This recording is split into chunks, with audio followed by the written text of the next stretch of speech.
Again, so this week is Chav Beishvat. We'll talk about Chaya Mushka, as we'll see different dinim and different pratim in Tanakh and different places in the Beis Hamikdash and according to Chassidus as well. So, first of all, just to point out that a majority of the shir is based off an essay, or if you will, written by Rabbi Isaac Shvei, and he has a sefer called Kisvei Rabbi Isaac, and it's really a letter that he wrote. It seems like he wrote it to a chaver. If you open up the sefer Kisvei Rabbi Isaac, you'll see the shtickle over there. It seems like he's writing to his friend that he just came back from Nichum Avelim after Rabbi Mushka passed away, and he's writing to his friend about he did some research about the source of the name Chaya Mushka. I was told that really the Rebbe asked him to do the research, and he wrote it on the Rebbe's bakasha, not just on his own. But what's more interesting and fascinating is that the entire letter that he wrote, his words, are found in Sefer HaSiches Tov Shenun, in the Ha'orah of a Sicha, even though seemingly that's, as far as we know, the Siches are, the Rebbe wrote everything, but it seems from there that it's pushed word for word, copy-paste. I'm not sure where it was published first, either in his Sefer or it's published first over there. But b'cholifin, it's so a lot of what we're saying now is going to be based on that. So first of all, he brings a svara to say, where does the name Mushka come from? Most of the names that we have, if they're names in Hebrew, we know that it's based on Tanakh, but the name Mushka is obviously not a Hebrew name. So there are many names that come from other languages, and Zev Wolf and Zvi Hirsch, but those names we know exactly what they mean, a wolf and a hirsch. But when it comes to the name Mushka, so it obviously comes from not from Lashon Kodesh. The question is, where does it come from? What does it mean? So the first svara that he brings, it is a type of nut called egoiz mushkat, a nutmeg, and this is the picture of what it looks like. So he brings a svara to say that maybe that's where the name comes from, because there are names named after fruit and spices. So that's a svara that it could be from there. But and where's the test? So obviously, just like many names that over time they evolved and they changed, so it could be the letter test was dropped along the way, and that's where the name comes from. But the bulk of what he wants to say is that it comes from that the source for Mushka is somewhere else. And that's based off on the Gemara in Brachas Tafam Gimel Amud Aleph. The Gemara there says, Amar Rav Chizda Amar Rav, Amri La Amar Rav Chizda Amar Zeiri, Kol HaMugmoris, all perfumes, Mevarchin Alein Beirei Atzei B'samim. You make a bracha on them, you make the bracha Beirei Atzei B'samim, because it comes from trees or from bushes, Chutz Mi Mushk. And the Rif writes, instead of Mushk, he writes Mushka. So here's the name Mushka as is, as we know it. The Rif writes exactly that same word. And the Gemara says that on the Mushka, the bracha that you make on it, since Shamin Chayahu, it's a type of animal, therefore, the Mugmar, the perfume, the scent that comes from it, Marvarchin alav Beirei Minei B'samim. You make a bracha on it, Beirei Minei B'samim, not Atzei B'samim, Beirei Minei B'samim. We know that there are different brachas. We just had Matzah Shabbos, we had Beirei Minei B'samim, but really there's Beirei Atzei B'samim, Beirei Isvei B'samim, Anisim Reach Teva Peres, a different Lashonis, different for Nuschayis for the bracha. The most common nusach that we always say is Beirei Minei B'samim, because a lot of times we're not sure. In the halachas of brachas, just like by foods, if you have a suffix, you say Shahakal Niya B'dvarei, so too when it comes to by B'samim, if you have a suffix, you say Beirei Minei B'samim. But we see there's something called a mushk. So what exactly is this mushk? What is this chaya that the Gemara is talking about that's called a mushk that gives a good smell? So by pastures, all of the Mefarshim agree that it's a type of deer that's called the musk deer. The same name that it has in the Gemara's times, mushk or musk. That's the same name till today, the musk deer, the Siberian musk deer. There's a few other type of subspecies. And even though it's called a deer and it looks like a deer, but it's according to the scientists, it's considered a separate species. So by looking at the picture, the obvious difference is the teeth or fangs coming out of its mouth. That's a feature that you can see right away by looking at it. It's also officially slightly smaller than a regular deer. But what really makes it stick out and different than everything else is the smell that comes from it, as we'll see weiter the pratim, where exactly the smell comes from and pratim about it. So the Torah, when he brings the sugya about this bracha Beirei Minei B'samim, so he writes B'chlai Hakdam in general Birkas Hareach when it comes to bracha and smell, Keshem she'osr lahonis ba'achilu b'shtiyat she'yivarach. Just like it's forbidden to have ano of any kind of food or drink before you make a bracha, Kach osr lahonis mereach tevat she'yivarach. So too, you cannot have ano from a smell before you make a bracha. And he continues, v'yivarach koydem hareach. You have to make a bracha beforehand. Kamesha mevarach ala oichel koydem ha'achila. After the smell, ain't tzarich levarich klum. Unlike by food, where there's a bracha achreina, by smells there's no bracha achreina, and that's not the place for now to discuss the reason. But al kopanim, this is the Torah writes this, and he continues details. The Ketzad Mevarich, what kind of bracha do you make on it? So he says, if it comes from a tree or something connected to the tree, Mevarich Beirei Atzib Samim. V'imu Esev is if a type of grass or like a smaller bush, Mevarich Beirei Isveib Samim. And he says, if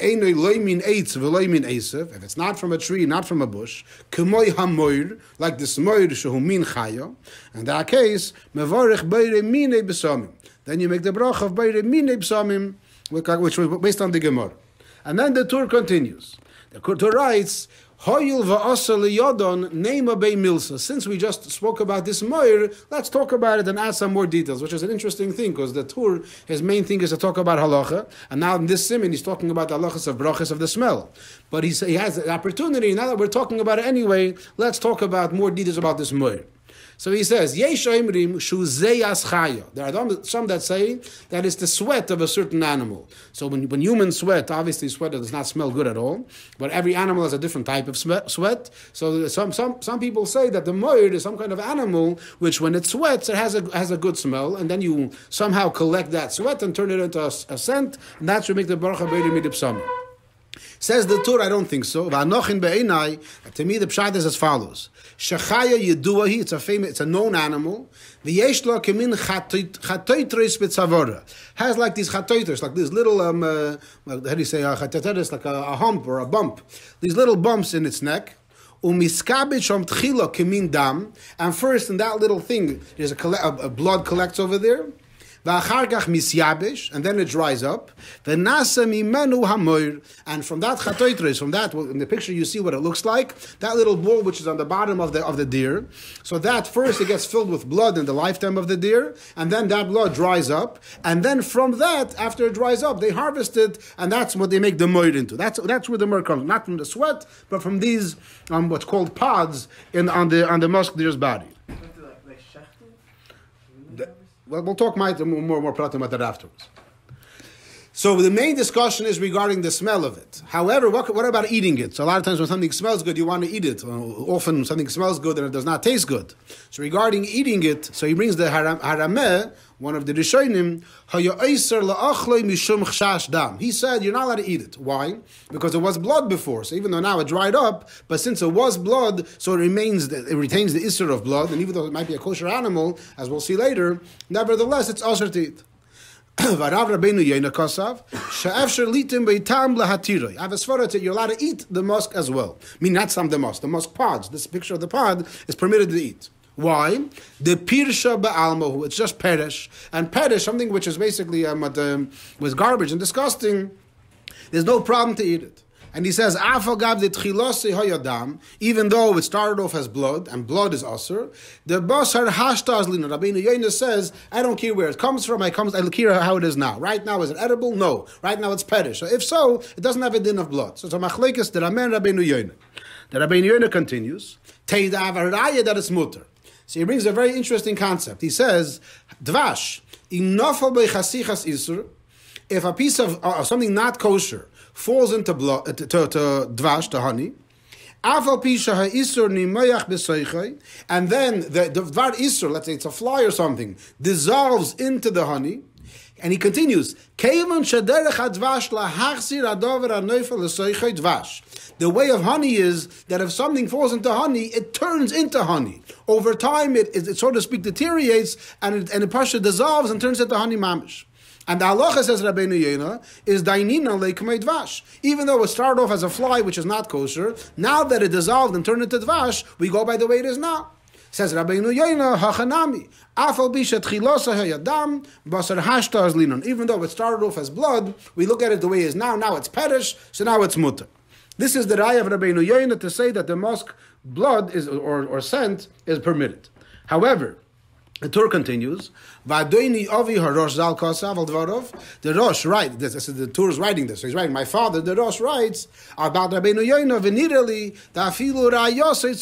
he says, first of all, I think that the blood over here, that this musk remains also because it was blood, and you bring me a raya from dvash, I'm not so sure you're right. Maybe even the dvash, if a fly falls into dvash, into honey, and even though it turns into honey afterwards, I'm not so sure that it's still kosher, that you go by the way it was originally. So this is what the So you have the machlokes now between the Rosh and the Rameh. They both say that it's Asur, and the Rabbeinu Yoina says that it's Mutter. In the Achroinim, so the Taz writes, Ulaniyas daiti, I don't understand what the machlokes is. Do yesh raya brura lehet, I have a clear raya that this mushka is mutter. Why is it mutter?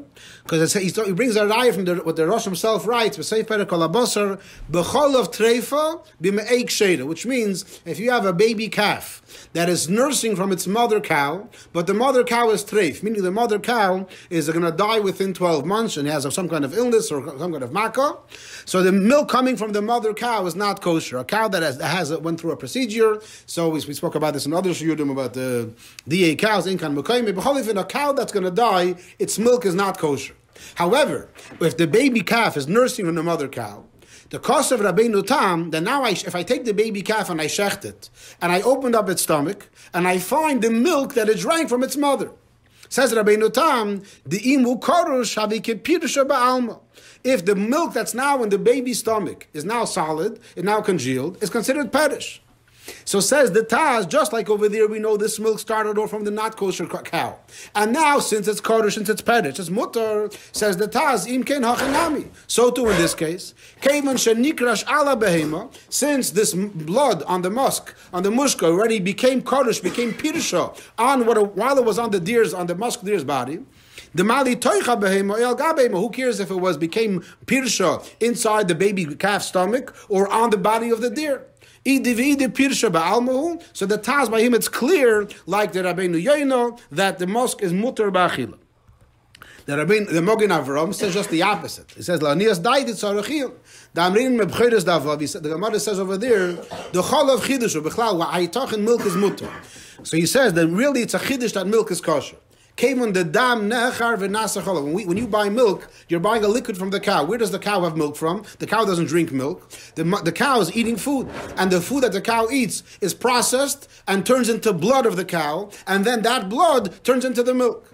So says the Gemara, it's a special chiddush that dafka by milk, the Torah says you're allowed to drink the milk, even though it started off as blood. So the basar meikara as lina. So from that Gemara we see that only by milk we say this chiddush that we go by the way it was original, by the way it is now. Where everything else, since it started off as blood, it's the losser. If you want to learn from milk, the rule is that if the Torah makes a special chiddush in one place, you can't learn from there to everywhere else. So the Magen Avram, in other words, sides with the Rameh, with the Rosh, that they both say that it's asur because since it was blood originally, it remains blood now as well. The Alter Rebbe in Birchas Hanenin writes on this halacha. He starts with "V'kol she'enoi loimin eitz v'loimin esev k'goyin hamoir v'hu musk." The moir is musk, and he says she'koyin pizum b'loshen acher. Not sure what I didn't find this lashon pizum anywhere else. Akopanim, the Alter Rebbe continues that this scent comes from the pods on the neck or on the bottom of the body of this known animal. Says the Alter Rebbe, the bracha you make is beire mine b'som, like the Torah said. Alter Rebbe continues, and it is forbidden to eat it. You cannot put it into your food and say, oh, I want to taste this, I want to have it in my taste as well. Because the Alter Rebbe is chayshish to the opinion of the Magen Avram and the Rosh and the Rameh. However, the Alter Rebbe continues, v'yesh matirin, as we saw the yesh matirin or the Rabbeinu Yoina and the Taz. Alter Rebbe says, what should you do? Ubal nefesh yachmir la'atzmei b'sofik shel Torah. After the Rebbe says this is a sofik deiraisa, that maybe this is taka blood, and blood is a isur deiraisa to eat. So the Alter Rebbe therefore concludes that it's also. So the maskana sadvarim, the mushka, as of now, the bracha you make on the smell is clear. If you want to eat it or not, it's a machlekes, a rishonim, machlekes, a paiskim. The Alter Rebbe says a bal nefesh should be machmir not to eat it. We continue the next conversation regarding Chaya Mushka b'mikra. Where in Tanakh do we have the word Mushka? So the word Mushka we do not have in Tanakh anywhere. However, the word Moir, as we saw the Rishonim called the Mushka Moir, we do find in Tanakh. Where in Tanakh? So there's a famous pasuk we all just finished learning in Basi Legani for Yud Shvat. The pasuk begins Basi Legani Achisi Kala. That the Eibishter is saying, I came to my garden, my sister, my bride. But most Bachim probably didn't see the Hemshech of the pasuk where it says that Arisi Moiri im Besami. At the pasuk continues, Arisi Moiri. Psami means psamim, perfumes. What does Arisi Moiri mean? So the Mitzudas explains HaChoshuk sholach dvorei v'koyomar. The Choshuk is the Eibishter sending his message to the Yidden and says, Kain es, this is what I'm going to do. V'amahir lovei lagan shehechantli. I'm coming to the garden that you prepared for me, which we learned in the Maimer, that it means the Beis HaMikdash, the Avida Biskafia. And over there, va'alakit hamoir, I'm going to collect. Orisi, Hitayit, what does Orisi means? I'm going to collect the moir. Im sh'or minei abaysim sheiz mantli, with the other perfumes. So here we see the pasuk is saying moir, Orisi moir, which means I'm going to collect the moir, collecting the perfume. So the Metzudash gives a simple pshat of what it means, that collecting the, but he doesn't discuss Bechlal, why the Lashon Orisi, and doesn't discuss more details about the moir itself. He just relies on us that we know that the moir is the Mushka. The Even Ezra brings on this pasuk and he says that Araya that is taka the musk, the moed in this pasuk, because the pasuk separates it. Moedi in besami. Why all the perfumes are included in the word besami? Why dafke do you say this one separately? So he says because the musk is so much different than everything else. Why? So one of the reasons in our language is it's so much more expensive. This is a real. If you want to buy actual original the musk grains, this is a half a gram. If you see where the cursor is. $67.99 for a half a gram of musk deer. I don't know how much a gram is. Yeah, it's a tiny amount. If you want a little bit bigger one, so if you want to have a whole Siberian musk deer, which is weighing 38 grams. 38 grams. It's I don't know how to say it. It shows it's a box of matches. So it's going to cost you $325. So that's very, very expensive, as you can understand. So Even Ezra says that's why the pasuk separates it. All other perfumes are nowhere near as expensive. So B'meila, this is a raya that says the Even Ezra that the moed in this pasuk is indeed talking about the musk. However, the problem is what's lashon oida. Oida means harvesting, picking from a tree. When it comes to harvesting things, in Lashon Kodesh there are different words for it. There's koitzer, there's boitzer, there's moisek. Every different, many fruit or many different type of things or grains have their own word to use them. So the word oida is usually used for figs for whatever reason it is. But kopanim, it's not talking about it's not talking about an animal. It's talking about from a plant. So this is one big kasha on the Even Ezra's pshat, which Lochid is a simple pshat. At the moed is talking about the mushk. So the question is asked. He says this is the Hamshach of the question. This is the Ramban asked the question. He says, so if it's on the garden, the throat or the bottom of the tzvi, it's not considered oida. So if so, this is the question of Even Ezra. So the Ramban answers, and he says, here he says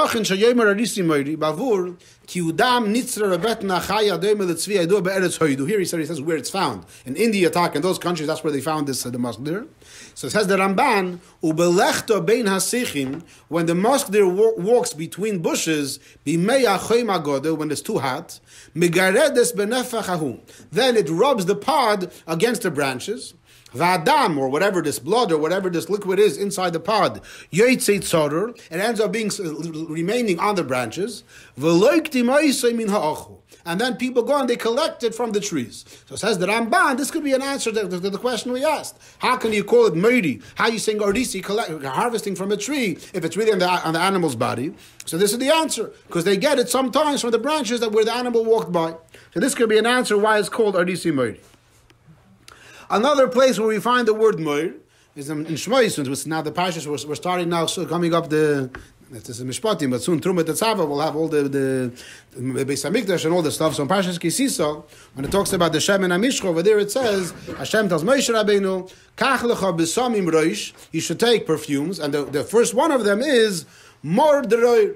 And how much? Chamesh mayos. And he continues with other types of perfumes, spices he's supposed to bring for the Shem and Amishcha, and as we'll see later, is also for the Ketores as well. So we have the Mor Droir. So here it says the word Mor, and it has the word Droir as well. What does this Droir mean exactly? Psalm Reish means the most chashuv perfume we saw before. Why? Because the Mushka is so expensive, it's so special. But what's this Droir all about? So it's brought down. The Even Ezra says, "Droir miloshin ukrosim droir sheyachavshi min aziyu v'ta'arevis." It shouldn't be fake. It should be pure, authentic musk. It shouldn't be a fake one. That's what Hashem told Moshe Rabbeinu. And the more you make sure it should be a real one, not a fake one. This is taka. You can imagine if something so tiny cost over $1,000, and obviously there's a lot of fakes in the market. And here in the pictures you can see on the left side pictures of a fake musk deer pod, and on the right side a real musk deer pod. And versteht sich, someone that doesn't know these things, the difference between them, they look very similar. And what they do is, the people in India, the people that try to cheat other people, so they take skin and hair from cattle, and they put different oils and different perfumes, and they put it inside, and then they sell it as if it's the real musk pot. So versteht sich that obviously anything which is expensive, there's always going to be cheap fakes that are going to try to rip people off. So Al-Derech already in Moshe Rabbeinu's times, the Rebbe tells them it should be more droid, it should be one that's not fake, it should be a real one. That's Even Ezra's pshat. The Ramban says, it should be droid means free. Loimar sheyukach min atzviahu b'yosei chavshi, it should be a free roaming deer, but when it's mishalech ben arugis absamim musanik irtzoinei, not in captivity. Ki kasher yilochid v'yamed b'rshus adam, because if a person is going to capture it and raise it in captivity, lo yasem moir ki ma'at v'enena mavusam, it's going to be a very small amount in the pod, and it won't be as well. V'zed over body. The Ramban says this from the Ramban, as I say, the truth is. But I was looking into it. If it's something so expensive, there must be people that have farms where they raise the musk there. So I found out that there were people that tried doing it. They tried capturing a whole bunch of live musk there and breeding it in a farm, and this way they'll be able to sell it for a lot more expensive. What happened was that when they made this farm and they had the musk in captivity, exactly like the Ramban says. The Ramban was close to 1,000 years ago, yeah? But that exactly what the Ramban says, it made a very small amount of murder, and Bechal wasn't the same quality. So they dropped the whole plan, and the only way they do it that is in the wild, they go and they poach them and they kill them, and then they take the pods, and then they produce the musk perfume from that. So B'meila, this is the mordroi. So we have in the pasuk two descriptions about the moir. Arisi moiri and the word mordroi. So the Arisi moiri we explain because it sometimes walks next to the trees, and the mordroi because it's only when it's wild. This is the way the Even Ezra most Mefarshim explain. However, the Ramban himself, even though he's the one that explained this pshat to defend Even Ezra, he says, "V'im kol ze ani re'lai midivid Rabbi Seinu she'ein hamoir musk." He says, no, moir is not musk. Even though I just explained how I can differentiate that indeed Arisi moiri is taka musk. However, I don't think so. Why not? Sheheim omru b'medrash chazis moir in maranun. He said in the Medrash, when it talks about the moir about the Beis Hamikdash, what's mentioned in this pasuk, they give it a different name. The Mushka we saw in the Gemara earlier, the Gemara calls it Mushka. So why is the Medrash giving it a different name in Marinun? So even though I touched on how Moir could be so, says the Ramban, Va'akoriv sho'anikra came beloshen Aravi Moir sheyesh mimenu minin. And if you see on the bottom left, this is the real name for it. Myrrh in English also, it is a type of flower, an herb, which is called myrrh. Mamish myrrh, the same word from the Torah. And that's what the Ramban said to the Medrash. He says, the Ramban says, Mushka, what the Gemara is talking about, that's Taka Mushka, that's Beirim in Ibsamim, and the whole machlekes of the Rabbi Raman, the Rabbi Noyena, Gesundheit. But don't connect it to the Pasuk Arisi Moiri. The Alter Rebbe, we saw the Alter Rebbe does say it's myrrh. The Torah says it's myrrh as well. So the Ramban says, no, it's not myrrh. Myrrh of the Torah is something not connected to Mushka. It's this type of herb called myrrh. So it's not that's according to the Ramban. So we have a machlekes, basically the Ramban and most of the Mefarshim, what is the moed? Is the moed taka the mushka or not? The next discussion regarding the chai the mushka is regarding in the Beis Hamikdash, as we mentioned, that the moed was used for the Shem and Amishka and also for the Ketores. So the Rambam in Hilchos Klei HaMikdash, when he talks about all the ingredients that are used for the Ketores and the ingredients that are used for the Shem and Amishka, he writes, what is this moed? It's a type of blood which is coming from this animal in Hoidu. Everybody knows what it is. People use it for perfume all over the place, and that's what was used in the Beis Hamikdash as well, according to the Rambam. Comes the Ravid, and the Ravid says, "Ein daiti mekabele sheyachnisu b'maisei hakodesh dam shum chaya ba'olam kol shekein dam chaya tmeya." The Ravid says it doesn't make sense to me that they're going to bring into the Beis Hamikdash blood of any animal, kol shekein if it's blood of a chaya tmeya. What's chaya tmeya? So here the Ravid's already implying to us that the musk deer might be a non-kosher animal. Now that's not understood at all, because the musk deer. So even though some scientists say it's not in the family of deer, but it definitely chews its cud and it has split hooves. So b'meila it should be kosher. So what's the Ravid saying? So the Ravid doesn't address the question at all. The Ravid seemingly just learns, like the Ramban, that moed is the myrrh, and what about the mushka? That's the Gemara. No connection to the Beis Hamikdash. What's the Asbaras HaMachloikis between them? I'm sorry. This is Hamshach of the Divrei Ravid. The Ravid continues. Amoiru Amr Shir Hashirim Basi Legani Achisikal Risi Meridim Sami V'min Esev V'min Ilam V'reichenit. Like we said before, this is actually a picture of the myrrh. Looks like after it's processed, they make it into this either liquid or the pieces. That's what. So again, the Ravid and the Ramban are the ones that hold that myrrh of the Torah is the myrrh. It's something else. It's not the mushka. But what's the asbaras of machlek between the Rambam and the Ravid?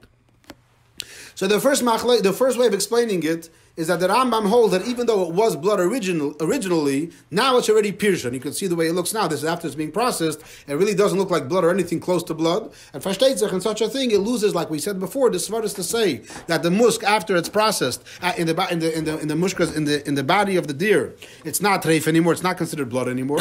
So that same Svara, the Rambam would say here also, even though it was blood, but now already it was completely changed, and therefore it's not a problem of bringing it into Beis Hamikdash because it's not treif anymore, it's not tummy anymore, and it can be part of the Ketores of the Sheba Mishka. And the Ravid will say that nevertheless it's still Asr, either because it's not a real Shinoi, or because of the other Sfaras that we said that Basar Mei Korda as Linon, we go by the way it was originally. So Koponim, this could be one way of explaining that the Ravid says, because the Ravid said two things. He said even if it's a kosher animal, I don't want to bring in blood. And second of all, it's a koshkin chaya tameya. So the first thing that the Ravid says it's blood, but l'chayr it's not blood anymore. So the Ravid must say, like the other Rishonim that we saw, that the Rosh and the Rameh, that we go by the way it was originally. And the other way of explaining the machlokes is with pashtus that the Rambam says it's a kosher animal, and the Ravid says it's a non-kosher animal. He says the myrrh. So we're going to see. I'll have pictures in a little bit about what other animal might it be that the Ravid is talking about, because the Ravid doesn't address what it is. The Ravid just says it's not mushka and it's myrrh. So in Maskana we have a machlekes regarding if the mushka was used in the Beis Hamikdash or not. According to the Rambam, it was used, and according to the Ravid, it was not used. And l'chayra, or the same machlekes, all the Rishonim that say that moir was indeed this from the mushka, then it was used in the Beis Hamikdash, and the Ravid and the Ramban say that it was not used in the Beis Hamikdash. The last discussion will be about Chaya Mushka in Chassidus, which is also brought down by Rabbi Shvei. He brings this from a Maimer. So in Torah Oir, the Alter Rebbe talks about it. And regarding Purim, we're talking about the Purim now also. The Alter Rebbe brings about Mordechai. Mordechai is called the Ish Yehudi. Ish means a Sar, Kamei Ish Harabayis. And the reason why it was called the Sar of Yehudim, because Yehudi is connected to Bittul, and Mordechai is the mocker of Bittul. What about Kesher Mordechai and Bittul? Kamei Merazal. The Gemara says, Mordechai min ha-Torah minayin. Mordechai is mentioned in Megillas Esther. We're in Chumash to have episode Remes from Mordechai. Says the Gemara, Dichsiv, Morderoir. Morderoir is the same word as Mordechai, similar, but more than that, umetargeminan mirodachya. So mirodachya, Mordechai is mamish, almost the same letters. So that's the source of Mordechai in the Torah. So the Indian of Mordechai is the Indian of mirodachya, and as Alter Rebbe will soon explain, ma kesher mirodachya, the Indian of Bittul. What is this word? So the Alter Rebbe brings over, this is quoting from the Alter Rebbe over here in Torah. Umoirze ledas haramba mushar mefarshim hu. He adds rak harayvet v'Rambam pirush b'inyan acher. But the Rambam and the other mefarshim say it's mush kanizker b'gemara perakeitzad mevarchin. Now we start off the shir with quoting that gemara. Shudam chay yadua shenikrash bechateitere shebetzavara v'nasa beisem anikra mer. So first of all, the Alter Rebbe says, before I explain to you Chassidus why is miradachya bittul, I just want to tell you what is this murder. The murder according to the Rambam and other mefarshim is the mushk, which comes from this animal, and afterwards it starts off as blood and then gets processed and it's turned into a perfume. V'hainus is Alter Rebbe weiter b'midas hanefesh p'chines iskafia v'ishapcha mimeriru lemiska. That concept of taking blood and turning it into a perfume is the concept of iskafia and ishapcha. Ki adam hu hanefesh achiyunish nefesh hamisave. Blood bichlal shaykh to the nefesh of Bahamis. The blood is what burns inside, what boils inside you when you have a taiva for something, and you're taking that blood, obviously the animal, but what it represents is the blood of yourself, of your taivas. Ukshemahabich ta'avesov habahamiyis mitanuge yelam hazeh. When you turn over your taivas from worldly matters towards taivas for Hashem, that's pshat. We're taking the dam of the animal and turning it into boisa. So the made that the whole union of mushka, the whole union of moed, of miradachya, is taking the bad and being mevatel and turning it into kedusha, turning it into something holy. The Alderech said, the Alter Rebbe continues now, Yesh lefarish machlekes ha-poskim b'meir hanal. This is it's a maimer of Torah, but it's mamish going through a nigla also. The Alter Rebbe brings in the maimer, Rabbeinu yoyna matira yafilu b'achila, as we saw earlier. Rabbeinu says it's mutter even to eat it. V'yesh oisim meister b'achila. Now those that say that's also to eat. Why? This svira lo shaloi nishapech ela reichoi. They say that you're allowed to smell from it. It's not treif, but the body, the essence, the substance of what it was blood. It's also now as well. Rabbeinu Yoina says it became completely heter. Which we learned earlier. This is the machlekes.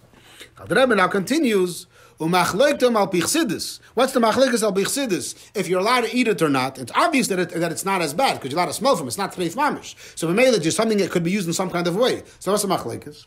It's totally b'inyan niskar b'gemara b'yuma gabi tshuva. Regarding about tshuva, a person that did avedus and then does tshuva, so the question is, what happens to avedus after he did tshuva? So the Gemara brings over there, in certain cases, sometimes when a person does tshuva on one level, so the avedus that he did b'mezid are now kivyachol only considered a shoygik. It's not as bad as it was originally, but sometimes even more than that the avedus turn into mitzvahs kazochias mamish. They're both the same concept. In both cases, whether the avedus turned into a shoygig or into a schus, it started off as very, very bad and now turned into something better. The question is, how much better did it turn into? And then the Alter Rebbe continues, and this is a little bit confusing part. Alter Rebbe says, Sharei chaya yadua hanal, this chaya that we mentioned, hu yid'oini haniskar b'toira b'parasha shoftim. So now we have another name for this mushka. The name that Alter Rebbe says in Lashon Kodesh is the Yid'oini, which is used for kishuf. Shu miklipas atmeis, k'meshakasav v'shoal oivi Yid'oini, v'shoal Levin derish alameis. So Alter Rebbe here is telling us that this animal is miklipas atmeis. So here Alter Rebbe seemingly goes on both sides. The Alter Rebbe is accepting the Rambam that we're talking about the mushka, which as far as he knows the musk there. But then the Alter Rebbe suddenly says, no, it's a chayat miklipas atmeis. Based on we understand, the musk is kosher. So what else could be an animal that could be this animal that Alter Rebbe is talking about? So there's two animals. That one of them is called a castorium. One is called a civet. As far as I know, they look like a beaver and a raccoon. But basically, there are these two animals. Both of them are also used in the perfume industry. Both of them, they have different parts of their bodies, whatever it is, that they take from that and they use it for perfumes.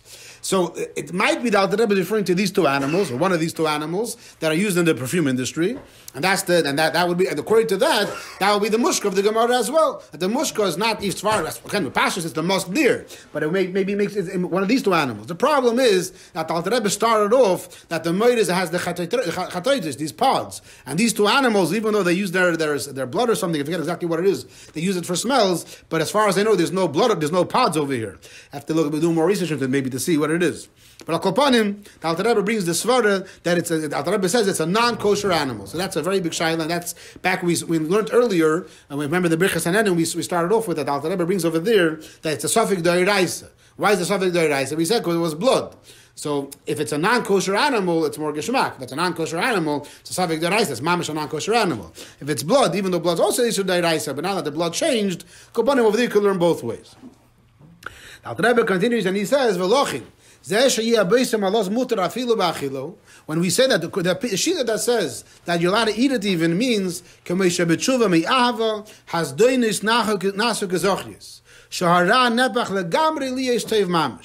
that we're talking about at the level of tshuva, that the bad completely turns into good, and that's why now the avedus are mitzvahs. This is what Chazal tell us. As we know the word, that about tshuva, since he does tshuva, so now his avedus become into mitzvahs. So what ends up happening is that all of his avedus turn into mitzvahs, so he ends up having more mitzvahs than tzaddikim gemurim have. So that's one level, and the other shita says the tshuva shalemi averabba has dinisem kishgogis that if it's not the highest level of tshuva, so then even though Hashem forgives you for the avedus, and now they're not considered amazing, they don't consider a shoygig, but not considered good mamish. That's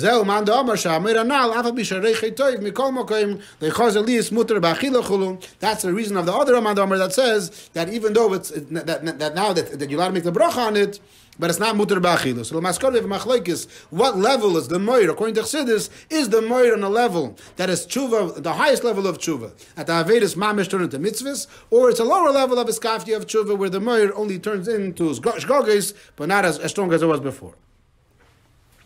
Ad kan. Rabbi.